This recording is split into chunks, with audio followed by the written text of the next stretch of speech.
parents feel as if they need more education in e-safety. It would help if they were going into the schools and being taught in the same way that their children are. And certainly schools do offer that opportunity. Maybe it needs to be made a little bit more flexible for parents, but the dads I spoke to felt that would be useful to know exactly what their children are being taught. The dads I spoke to also feel as if it's their responsibility, of course, to teach their children about issues such as cyberbullying as much as they would about bullying in real life, and also how to be respectful and polite when communicating online in the same way that they would in everyday life as well.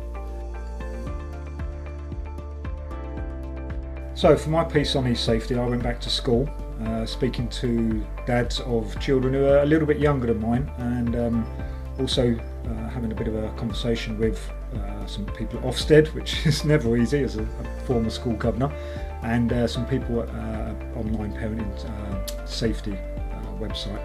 And I think key for me was just to get a little bit of insight into how dads especially are approaching issues around e-safety, knowing what questions to ask, knowing what's happening outside of their control, as it were, what happens in school around e-safety and what their children are learning, how they're accessing the internet. That was really useful. The dads I spoke to were very eloquent and quite computer savvy, so they were quite on top of doing stuff at home regarding e-safety.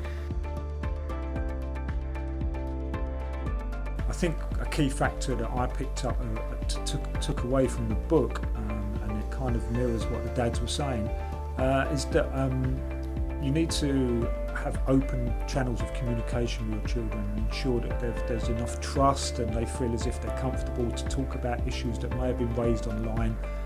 Sometimes it's the kids themselves have inadvertently, accidentally put themselves in a situation that they're concerned by, and it's upsetting them, and so you need to have those open channels of communication. They need to feel as if they can talk about something they may have done wrong on the internet or when communicating online.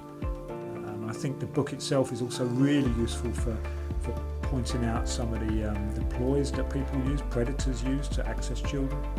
It's very useful for giving us insight into the settings as regards tablets and PCs.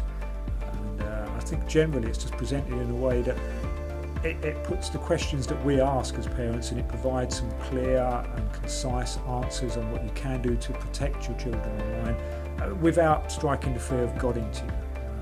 It's a really useful book in that respect, and personally I found it pretty useful as regards just ensuring that I do have that trusting relationship with my son, whereby if he does have concerns about things he's seen online or things that may have upset him, that he can talk to me about it.